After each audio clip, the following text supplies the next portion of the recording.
Bon, voilà, la structure en chiasme a cet attrait pour moi qui fait que j'ai choisi ce titre. Après, derrière le catastrophisme qui peut être perçu, en tout cas dans cette formulation, l'objet ici, c'est de voir justement, alors, la catastrophe, de quoi parle-t-on déjà, quelles sont les choses que nous savons sur finalement les conséquences du changement climatique à venir selon finalement des scénarios prospectifs, et ensuite quelle stratégie voilà, d'atténuation de nos émissions peut être mise en place pour en fait converger vers un fonctionnement économique qui dépasse finalement la contrainte que le carbone nous impose à travers les effets de rétroaction du changement climatique, et donc finalement d'essayer de comprendre, de voir quels chemins sont possibles pour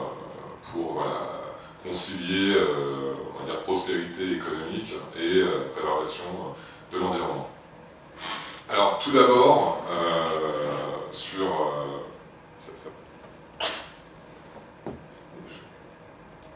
Voilà, donc en introduction, hein, donc, le changement climatique, c'est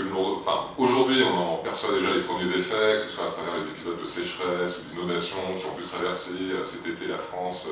l'Europe, mais également dans d'autres régions du monde. Donc c'est quelque chose qui, a priori,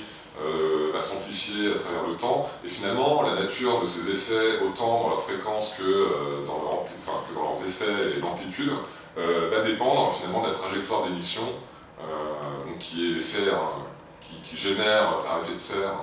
ce changement climatique. Donc ces effets vont dépendre dans quelle mesure les évolutions, les émissions mondiales vont évoluer au cours du temps. Et actuellement, on est plutôt sur une trajectoire qui nous amènera vers plus 3 degrés, alors avec toutes les, bien sûr, les précautions d'usage sur l'interprétation d'un résultat comme celui-ci, mais en tout cas qui nous indique que à niveau d'effort actuel et en tout cas sur ce quoi les États se sont engagés, on est plutôt vers une trajectoire à 3,2 degrés, là où l'ambition initiale était de maintenir sous 2 degrés la hausse des températures d'ici la fin du siècle. Donc on va essayer de voir, du coup je vais essayer de vous présenter de manière assez synthétique, hein, mais en tout cas j'espère suffisante pour alimenter une discussion, comment réussir finalement à stabiliser ces niveaux d'émissions au niveau mondial et à des niveaux qui permettent finalement à ce que il n'y ait plus de surplus de gaz à effet de serre qui soit stocké dans l'atmosphère, et voir ensuite quel rôle alors, ont l'Union européenne, puisque c'est une entité politique qui sur ce sujet a un rôle de leader, qu'elle définit aussi les politiques nationales sur certains aspects, et puis on va voir quelque part la déclinaison au niveau d'un pays européen, donc la France, ici en l'occurrence, de ces stratégies de décarbonation. Et voilà, pour voir un petit peu comment la façon dont on appréhende ces questions et quelles sont les solutions qui sont ensuite proposées. Donc la suite sur... voilà, déjà pour caractériser un petit peu le problème global que nous affrontons, déjà on a un premier effet qui est celui que le changement climatique va affecter différemment les pays. Alors en fonction de leur position géographique, des climats, et aussi alors, de leur niveau de développement économique et autres. Mais déjà, il y a un premier effet qui est celui de dire que tout le monde ne sera pas impacté de la même façon selon les latitudes sous lesquelles il vit ou les conditions météorologiques qu'il a l'habitude d'avoir. Et pour éviter finalement que ces effets déjà existants s'amplifient, les pays se sont coordonnés pour s'engager entre eux à réduire leurs émissions respectives, avec l'Union européenne, dont la France, qui sont engagés à atteindre la neutralité carbone d'ici 2050. Alors, cette neutralité carbone, ce que ça veut dire, c'est-à-dire que les émissions anthropogéniques, donc issues d'activités humaines, sont compensées par des puits de carbone. Des puits de carbone, ça va être des activités soit artificielles ou naturelles, qui vont retirer du CO2 de l'atmosphère. Donc typiquement, ça va être, l'effet le plus connu, ça va être la photosynthèse, et donc de planter des arbres ou d'arrêter de déforester. En tout cas, ça aura un effet positif sur cette capacité d'absorption, et l'objectif étant de viser à ce qu'il n'y ait plus d'émissions restantes entre cet équilibre entre ce qui reste d'émissions anthropogéniques et celles qui doivent être transportées soit de manière naturelle, soit de manière artificielle par des procédés humains. Et voilà, ça c'est l'objectif. Et aujourd'hui, du coup, juste pour montrer les effets, hein, voilà. Alors, je ne sais pas, je vais vous expliquer, hein, mais ça c'est un graphique qui est tiré du dernier rapport du groupe international d'experts sur le changement climatique, ou IPCC, GIEC en français, IPCC en anglais, qui sont en fait des experts qui visent à fournir à des échéances régulières, donc tous les 5-6 ans, en fait un état de l'art, donc de synthétiser l'ensemble des connaissances qu'on a en climatologie, mais aussi en sciences humaines, en tout cas qui contribuent à nourrir l'expertise scientifique sur ces questions. Et donc, à travers ces travaux, dans ces résultats qui sont ici présentés, ils présentent en fait l'effet qu'aurait de maintenir à 1,5, qui est l'ambition haute affichée en termes de maintien des températures d'ici la fin du siècle jusqu'à 2 degrés, et bien les effets déjà que ça aurait en termes de variation de température simulées à travers des modèles climatiques. Et donc, autant 1,5 degré, on peut voir que ça conduit à des différentiels de température qui peuvent aller pour les jours les plus chauds à 3 degrés, par contre, pour ce qui est des nuits les plus froides, à augmenter de près de 8 degrés les températures dans les régions qui, vous voyez, sont ici les plus foncées. Mais à 2 degrés, on est déjà dans des effets qui sont encore plus amplifiés. Donc, même si on parvient à stabiliser, donc si on arrive à remplir ces engagements, on sera de toute manière dans un monde où une partie, suivant les latitudes, encore une fois, auront déjà des expériences d'une hausse des températures, notamment d'épisodes particulièrement chauds, que ce soit la nuit ou le jour. Donc voilà, déjà, ça c'est le monde tel qu'il est simulé, alors avec des outils qui sont utilisés par ces scientifiques, mais voilà, on est déjà de toute manière dans une dynamique d'accroissement moyen des températures, et avec des effets qui sont plus importants que la moyenne. Donc c'est aussi pour illustrer le fait que quand on dit une hausse de 2 degrés, ça ne veut pas forcément dire qu'on va augmenter en moyenne les températures de 2 degrés de manière uniforme, mais qu'il y aura des épisodes de sécheresse ou voilà, d'augmentation des températures de manière très sensible jusqu'à 10 degrés même, qui pourront être possibles. Et ça c'est du coup un autre graphique de ce rapport, ça montre donc en orange, c'est la zone orange qui est un peu voilà, la dynamique actuelle des politiques actuellement en vigueur de du coup, baisse des émissions, ou ce qu'on peut appeler des politiques plutôt vertes, là où les trajectoires bleu foncé ou vertes sont celles qui nous emmèneraient vers ce monde qui était décrit dans le slide précédent. Donc, quand bien même on aurait une hausse des températures, l'écart qu'il y aurait à faire, c'est l'effort représenté par la différence entre cette ligne orange et celle bleue ou bleu foncé en dessous. Donc, de toute manière, il va falloir continuer à décarboner nos économies et le niveau actuel des politiques engagées ne sera pas suffisant pour en tout cas atteindre cet équilibre à long terme en termes de cycle des températures. Et donc pour y arriver, en fait, il faut que collectivement, c'est-à-dire l'ensemble des personnes atteignent en fait un niveau d'émission. Alors d'empreinte carbone, je vais vous l'expliquer après, parce que ça recoupe, donc ça c'est des calculs que j'ai pu effectuer, où on doit atteindre 2 tonnes par habitant d'ici 2050, si on veut du coup traduire cette différence entre la courbe orange et la courbe bleue du slide précédent. Ça, l'effort à faire, c'est en fait la distance entre, donc selon les pays dans lesquels on réside, entre le haut du coup de la barre, donc les deux composantes qui sont les émissions indirectes et directes, je vais vous dire exactement après ce que c'est, avec à atteindre jusqu'à cette ligne rouge. Donc tous les pays du monde en fait devront uniformément atteindre cette limite. Ce qui veut dire aujourd'hui revenir au niveau d'une empreinte carbone qui est celle en 2015, celle de l'Inde, celle d'un habitant moyen en Inde. Aujourd'hui son empreinte carbone est à peu près de 2, et bien c'est collectivement, c'est vers cette empreinte que l'ensemble de l'humanité doit converger. Donc, ce que nous raconte ce graphe ici, à gauche, vous voyez, vous avez un axe en tonnes de CO2 équivalent par habitant, et ensuite vous avez deux composantes que sont les émissions directes et les émissions indirectes. Alors, pourquoi faire cette distinction? En fait, les émissions directes, c'est ce qu'on va surtout entendre dans les débats, notamment à la suite des Gilets jaunes, sur la fiscalité du carburant. Tout ce qui est relatif à la fiscalité du carburant porte sur la partie foncée, et tout le reste, c'est les émissions qui sont associées à la consommation courante de chacun, mais qui ne sont pas issues du fait qu'on utilise du carburant, mais plutôt parce que ce qu'on consomme a mobilisé dans un tissu productif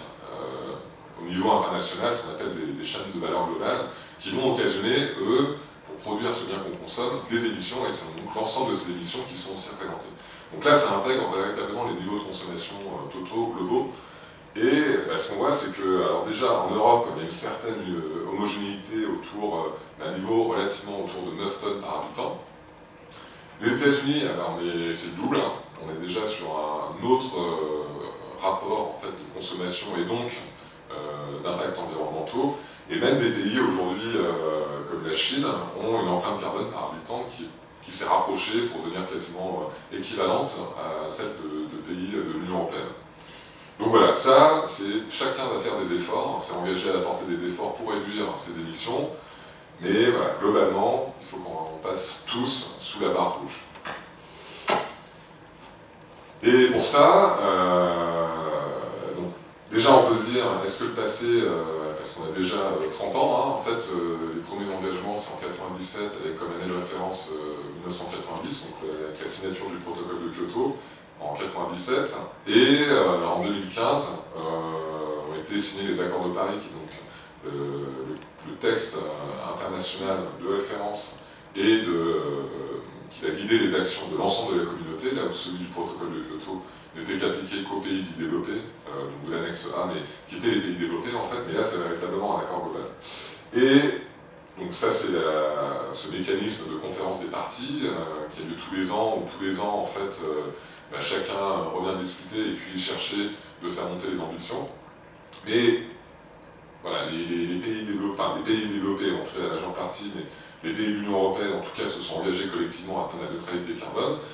Ce qui veut dire finalement une réduction par rapport aux années 90 pour la France, une réduction de 80% des émissions. Donc c'est quand même un effort, voilà, c'est un facteur 8 dont on parle. Et voilà, et ça s'inscrit en France à travers la stratégie nationale bas carbone, donc qui est la feuille de route qui va déterminer de quelle manière l'atteinte de cet objectif va se décliner entre les différents secteurs d'activité.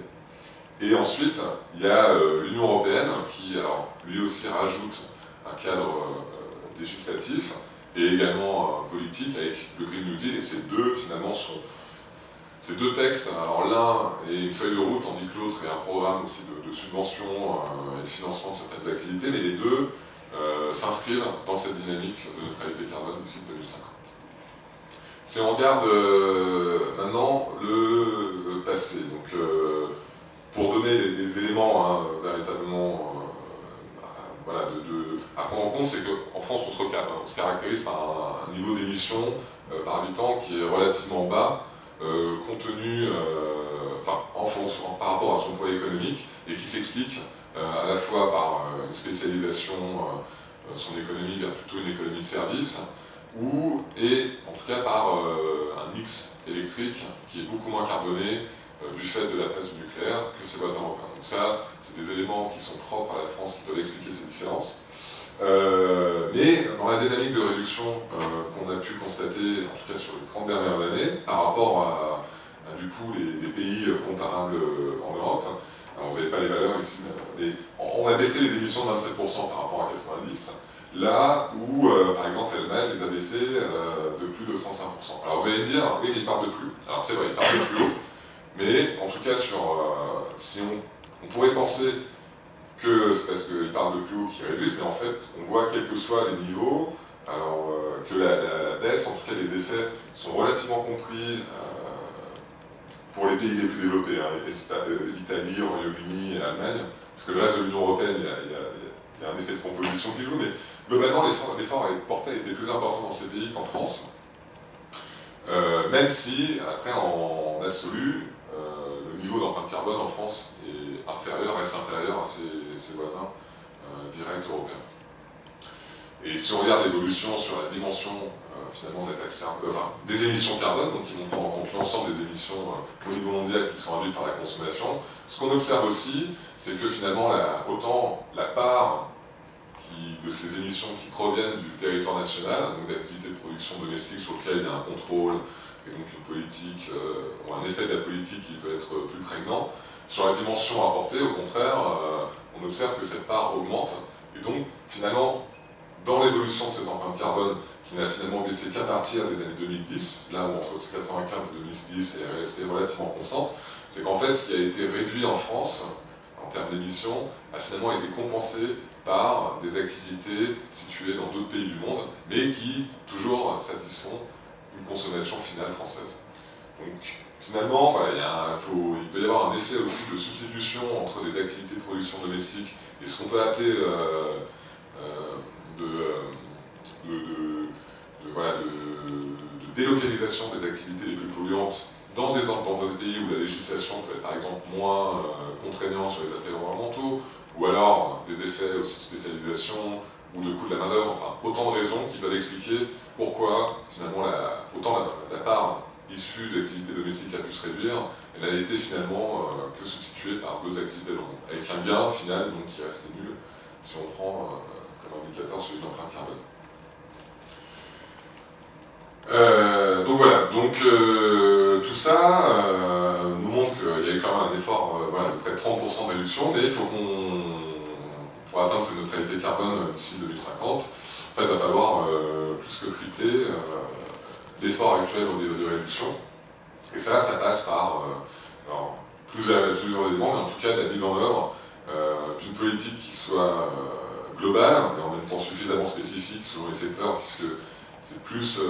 c'est des questions assez, des fois, techniques. Il y a d'autres aspects qui sont d'ordre de l'organisation, de la façon dont la société fonctionne, sur les déplacements, où les gens habitent, où ils travaillent, comment on travaille, qui peuvent aussi avoir une contribution au final, et aussi sur la façon dont chacun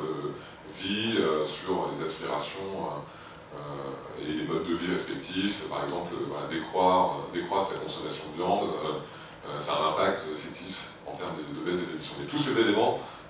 devront de toute façon se concrétiser chacun d'une certaine manière, et tout ça doit passer par aussi un effort de planification, en tout cas de compréhension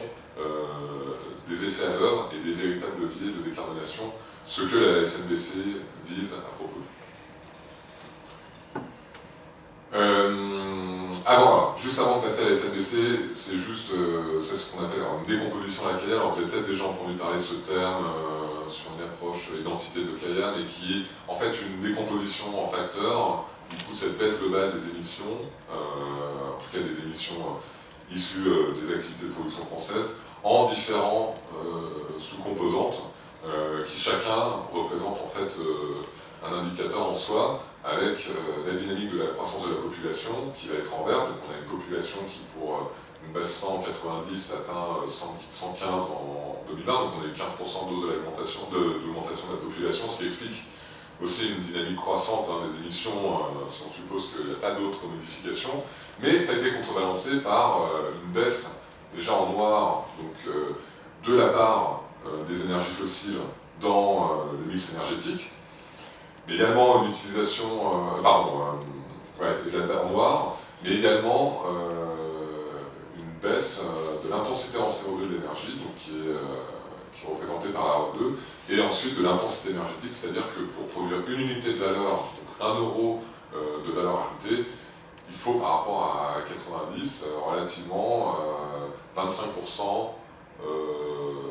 moins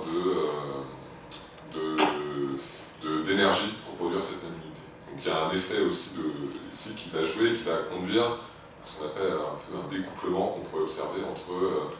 la richesse créée et l'usage de l'énergie comme source de consommation intermédiaire pour produire finalement ces richesses ou peut-être sa valeur ajoutée. Donc voilà, ça c'est une manière de décomposer aussi par rapport à une dynamique globale, finalement quels sont les facteurs. Alors c'est pas les facteurs explicatifs, c'est une analyse ex post qu'on fait ici, c'est juste une manière de décomposer le problème et de voir un petit peu les contributions, mais chacun n'est pas indépendant des autres, et donc il ne faut pas voir ça forcément comme une manière d'expliquer le problème, c'est une manière de découper pour identifier différents facteurs, mais voilà, ils ne sont pas indépendants les uns des autres. Voilà, c'est une manière de regarder cette question sans lui conférer pour autant un pouvoir explicatif dans l'évolution des émissions. Voilà, c'est tout pour un petit peu un cadrage déjà de où nous en sommes. Et voilà, alors la question ensuite économique de cette stratégie nationale bas carbone, c'est fondamentalement en fait la politique ou l'ensemble des politiques à mettre en œuvre. Ça va être ce qu'on appelle en tout cas en économie plutôt une politique d'ordre macroéconomique, puisque ça va avoir des effets qui vont se répercuter, enfin qui vont s'insérer dans l'ensemble des activités et qui auront un niveau qui sera perceptible à cette échelle d'analyse. Et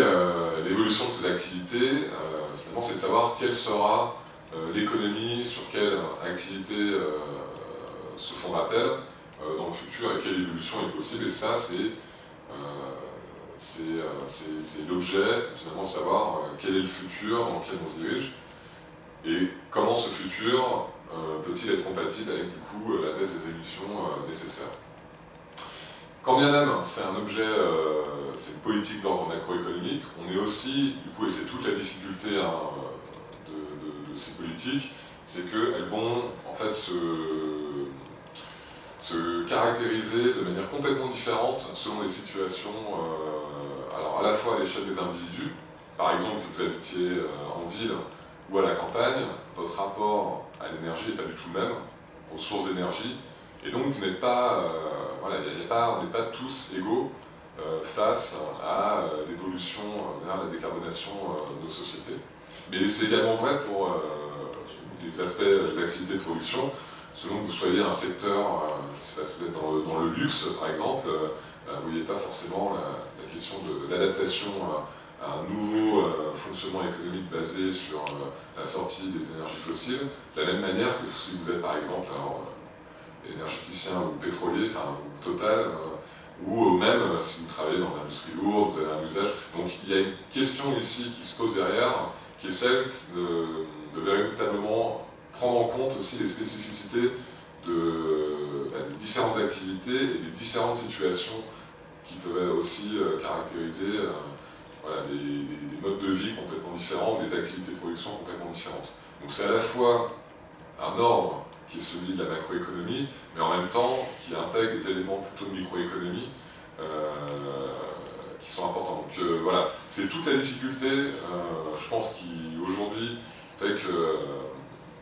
c'est compliqué de mettre en place ces politiques comme on a pu le voir avec le mouvement des Gilets jaunes. C'est que collectivement, on sait qu'on doit réduire nos émissions, sortir de cette dépendance aux énergies fossiles, mais en même temps, la façon dont c'est fait dans la déclinaison des politiques, il y a des situations personnelles qui ne sont pas du tout comparables les unes avec les autres. Voilà, ça c'est pour brosser déjà un premier portrait. Et donc la stratégie nationale, alors c'est une feuille de route, elle vise à traduire ces engagements internationaux portés auprès de la conférence des parties en une déclinaison d'actions à la fois transversales, mais également transverses et sectorielles, à l'aune en fait, d'un outil qui sera celui du budget carbone, et de définir un budget carbone qui donc sont compatibles, encore une fois, avec cet horizon de neutralité, et qui vise en fait à décliner en période de 5 ans quel serait le montant maximal d'émissions que nous nous permettons, qui nous permettent de respecter nos engagements et en même temps d'avoir une certaine progressivité dans l'effort à conduire jusqu'en 2050. Et là, alors la première mouture a été sortie en 2015, avec la loi sur la croissance verte et la transition énergétique, enfin l'inverse, transition énergétique et croissance verte, qui n'intégrait pas encore ces objectifs de neutralité carbone, mais qui, sur la méthodologie en tout cas, visait à du coup avoir une approche plutôt sectorielle à partir de la définition du budget carbone. Et là, on va rentrer dans la troisième phase, en fait, donc pour 2024-2028, avec voilà, un budget carbone, une définition d'un budget carbone, et des dynamiques de réduction anticipées, ou en tout cas compatibles avec du coup, le maintien de nos émissions dans ce budget carbone. Du coup, Et du coup, en fait, voilà, tout, et là, c'est le lien avec un petit peu les activités moi, que je peux faire, et dans savoir comment construire ces scénarios. En fait, ça s'appuie beaucoup sur ce qu'on appelle un travail de prospective, donc c'est de définir un petit peu des scénarios qui visent à intégrer des éléments quantitatifs, qualitatifs, et en tout cas, de donner une vision actuelle d'un futur qui nous semble être probable, sans pour autant dire qu'il va se réaliser, mais qui vise en fait, à dessiner quelque part les évolutions basées sur la connaissance dont on dispose aujourd'hui, qui est forcément incomplète, mais en tout cas de donner des perspectives, alors à un horizon ici de 30 ans, mais qui vise à être révisé de manière constante, et qui va intégrer à la fois ce qui va relever des dimensions techniques, donc l'évolution de nouvelles technologies. Par exemple, voilà, la voiture électrique il y a 10 ans, c'est quelque chose qui apparaissait comme qui était encore vu comme très coûteux, pas forcément compétitif avec le moteur thermique, alors qu'aujourd'hui, on voit la moitié des immatriculations, en tout cas dans certains pays d'Europe, sont des voitures électriques, et donc il y a un effet de rattrapage. Mais ça, il y a 10 ans, on ne savait pas forcément en quelle mesure plein d'éléments d'hypothèses comme le coût des batteries, le développement des capacités de production d'usines, voilà, de voitures électriques à les développer. Et voilà, on est obligé de formuler des hypothèses, mais c'est ce qui permet de cadrer finalement un peu la construction de ces scénarios et de garder leur cohérence en fait globale, à la fois avec ces engagements qui ont été portés et avec la situation actuelle. Voilà, d'essayer de dessiner en fait un chemin, ou en tout cas une proposition de chemin qui s'appuie sur des éléments quantitatifs et qui donne voilà, quelles sont les contraintes et les limites que nous nous fixons pour avancer dans cette direction. Et donc c'est là, moi, là où j'interviens, c'est pas sur la définition de la SLDC, mais c'est après finalement la mobilisation d'outils pour en faire une évaluation macroéconomique de ce type de scénario, de transition, de transformation d'économie. Et du coup, je vais vous montrer un exemple après sur un travail qui a été produit par l'ADEME, donc qui est l'Agence de l'environnement et de maîtrise de l'énergie, qui est un acteur central de l'État, en tout cas de la puissance publique, sur ces questions, et qui, l'année dernière, a fait un exercice de prospective qui visait à proposer des scénarios véritablement contrastés, qui en fait traduisent chacun l'atteinte de la neutralité carbone. Alors bon, voilà, c'est easy, c'est pas grave. Je vais vous en donner un petit peu la teneur de manière assez synthétique, mais vous voyez, vous avez 4 scénarios qui chacun dessine en fait un chemin différent. Un premier qui s'appelle Génération frugale, qui va aller beaucoup en fait mobiliser du coup des leviers en termes de comportement, que ce soit sur la mobilité, l'alimentation, le recours à la consommation, qui font que c'est la véritable force qui va baisser les émissions dans ce type de scénario. Ça va être un changement de comportement où voilà, c'est un retour à une certaine frugalité, on va dire, dans la consommation, qui permet d'atteindre la neutralité carbone, de manière très schématique, mais c'est ce qui caractériserait finalement ce scénario en tant que tel. Ensuite, on a un deuxième scénario qui est coopération territoriale, alors qui va beaucoup plus se baser sur des circuits courts, économie du partage, une mobilité qui sera plus maîtrisée avec des déplacements moins longs, mais en tout cas une forme de retour à un certain localisme, et qui, du coup, se différencie du précédent par certains aspects, mais notamment ceci. Il y a un troisième scénario qui est ici technologie verte, où là, c'est pas tant changement de comportement et un rapport à la frugalité qui est peut-être mis en avant que celui de levier de décarbonation par l'adoption de nouvelles technologies comme la voiture électrique, sa diffusion au plus grand nombre, et que finalement, c'est par la technologie qu'on puisse atteindre cette neutralité carbone. Et un dernier qui s'appelle Paris réparateur, qui vise là aussi à réduire les cycles de vie, à augmenter les cycles de vie des équipements, à revoir aussi les questions de mobilité ou de technique. Et donc, en fait, chacun de ces scénarios raconte un narratif différent dans, quelque part, quels sont les éléments explicatifs qui conduisent à atteindre cet effet, et chacun traduit finalement le respect de cet engagement qui peut être pris, et donc c'est quelque part aussi la diversité des chemins qui peuvent être appréhendés à travers un objectif commun, mais qui traduisent voilà, des réalités assez différentes. Donc ça, c'est un type de document qui produit. Donc si ça vous intéresse, ils ont fait une synthèse aussi qui explique de manière assez synthétique, mais détaillée en tout cas, ce type d'exercice. Et la suite, sur, du coup, pour faire le lien avec l'économie, c'est l'évaluation macroéconomique. Attends, pardon, j'ai doublé un slide autant pour moi. Ah ouais. Celui d'après, c'était. C'est celui-là. Bah, de près encore. Pardon, j'ai doublé ça. Et donc, après, voilà, l'évaluation à travers des outils de modélisation qu'on peut mobiliser aussi pour voir les effets économiques de ces différents scénarios. Et bien voilà, ce que voilà, ces différents scénarios qui sont traduits de manière quantitative, on va avoir un effet par exemple sur l'activité mesurée par le revenu intérieur brut en écart à un scénario tendanciel. Donc on va voir que ce premier scénario génération frugale se traduit d'un point de vue économique par une perte de l'activité de 5% en 2050 par rapport à ce scénario tendanciel, là où les autres, a priori, en tout cas, amèneraient des gains économiques. Alors, pas forcément pour les mêmes raisons, avec les mêmes effets de composition. Et ça, on peut mesurer à travers des modèles, des outils de modélisation macroéconomique, finalement, quels pourraient être les effets associés à ces différents scénarios, que ce soit également sur le revenu disponible des ménages, le taux de chômage ou le niveau de la dette publique en point de PIB. Donc, j'ai pas. Après, voilà, le truc, c'est qu'on peut toujours élaborer, il y a beaucoup de détails dans ces scénarios. Là, ce que je veux dire, c'est qu'on peut en tirer des effets économiques différents, et encore une fois, l'objectif reste le même. Hein, donc là, c'est un petit peu la diversité des opinions et du débat public sur finalement des choix de société à faire pour atteindre cet objectif, mais chacun d'entre eux traduit aussi une réalité économique différente, avec des effets, pour le coup, qui ne sont pas forcément transverses à tous les scénarios. Pourquoi il vient encore Je suis revenu en arrière. Ah d'accord. Plutôt je continue comme ça. Voilà. Et là, en fait, un élément principal explicatif, en tout cas, qu'on utilise dans ces leviers, et qui synthétise finalement tout ce qu'on se dit dans ces différents scénarios, c'est quel est le taux d'une taxe carbone qui sera associé à mettre en œuvre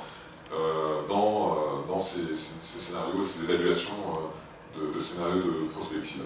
Et donc, ce qu'on voit, c'est que dans tous les scénarios, il y a une augmentation de la taxe carbone à des niveaux, alors près de 1 000 € la tonne de CO2 pour les plus ambitieux comme celui de Génération Frugale ou les deux intermédiaires, moindre dans celui qui serait associé au pari réparateur. Mais voilà, la grosse différence dans tous ces scénarios, c'est que de toute façon, à un moment donné, il faut qu'on ait un mécanisme de tarification du carbone. Alors c'est pas forcément une taxe, hein. Ça peut être plein d'autres choses. Hein. On peut aussi mesurer un prix implicite du carbone et qui peut en fait traduire la mise en place de politiques publiques, que ce soit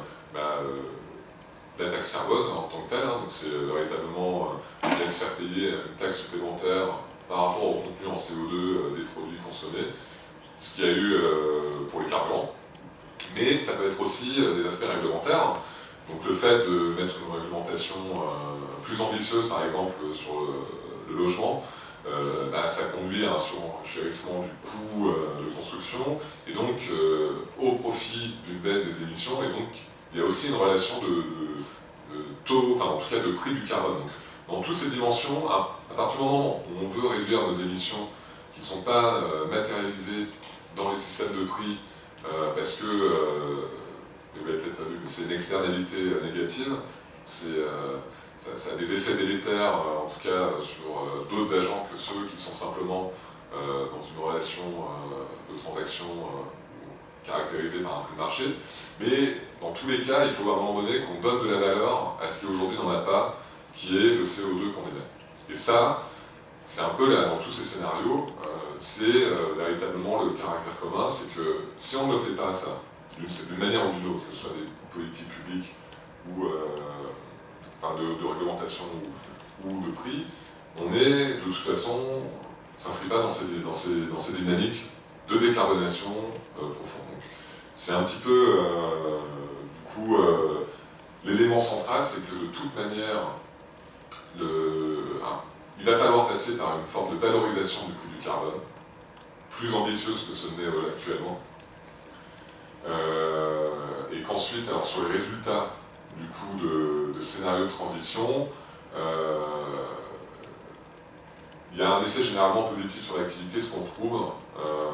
ce qui fait que c'est pas nécessairement, c'est pas nécessairement un retour à la bougie comme on peut l'entendre aussi beaucoup. Il y a en fait le développement de nouvelles activités qui introduisent de nouveaux circuits de revenus, avec aussi en fait principalement une baisse des importations, parce qu'on a genre les 2/3 de nos importations actuellement, c'est d'énergie fossile. Et donc sans passer, ça améliore finalement les équilibres macroéconomiques. Donc, il y a plusieurs effets déjà qui peuvent être ambigus entre eux, et donc, enfin plusieurs effets antagonistes, en tout cas qui ont un effet final qui peut être plus difficile à cerner. Et puis après, plus généralement, et ça c'est les limites de l'exercice de la modélisation, c'est qu'on ne prend peut-être pas en compte tous les effets potentiellement à l'œuvre. Donc on peut, en voulant dessiner un petit peu des effets de ces futurs, s'inscrire dans des mondes où les choses se passent très bien. Là, on a vu aussi avec les années récentes où ce qu'on pourrait caractériser de chocs brutaux, que ce soit l'épisode du Covid avec les politiques de confinement qui ont beaucoup altéré la consommation, ça a été observé, ou que ce soit la guerre en Ukraine menée par la Russie. Tous ces éléments en fait sont pas tant des transitions fluides vers un nouvel équilibre économique que des chocs brutaux sur lesquels il convient de s'adapter. Et ça peut avoir des effets négatifs par ailleurs. Voilà, c'est pas pour dresser forcément un portrait optimiste de ces types de politiques, mais en tout cas, dans les fondamentaux et ce qu'on observe sur les circuits de revenus, c'est que globalement, ça va vers une meilleure allocation des ressources, en tout cas pour un pays comme la France qui est importatrice nette d'énergie. Et c'était le dernier peut-être, non, de slide ou... Et voilà, du coup, pour donner un peu un état des lieux après, mais je vous l'ai déjà dit, c'est un niveau d'analyse qui est nécessaire pour une meilleure compréhension des effets, parce qu'on est vraiment aussi dans une dimension d'apprentissage, collectivement parlant. Après, il y a la question aussi de l'interdisciplinarité en économie, qui est ici centrale, que ce soit sur les aspects comportementaux, socio-économiques, ou alors très technologiques. Faut aussi que ce soit la physique du climat, ou même ingénieur, sciences de l'ingénieur, sur la caractérisation des progrès techniques dans certaines filières. En fait, tous ces travaux s'inscrivent véritablement dans une dynamique collective où l'économiste seul n'a pas grand-chose d'intéressant à dire. Enfin, dans les effets, on peut, mais sur la construction d'exercices avec une visée opérationnelle, ça s'inscrit véritablement aujourd'hui dans des dimensions transdisciplinaires. Et voilà, ce qui fait aussi que c'est des choses nouvelles pour l'État d'arriver, enfin, dans une certaine mesure, mais en tout cas de s'inscrire, de redévelopper des outils de planification avec cet inconnu qui peut être soit l'état de technologie futur, par exemple. Et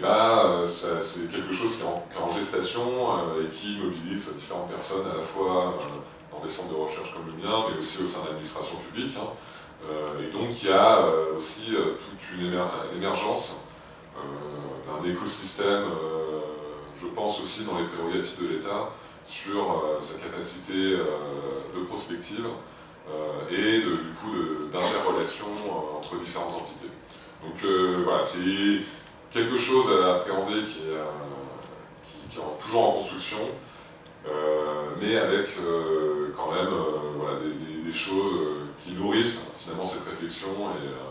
et voilà, des choses là-dessus. En tout cas, je pense qu'on ira vers une plus grande intégration du coup, des expertises, que ce soit plus privé ou du public, pour une meilleure compréhension aussi de ces questions.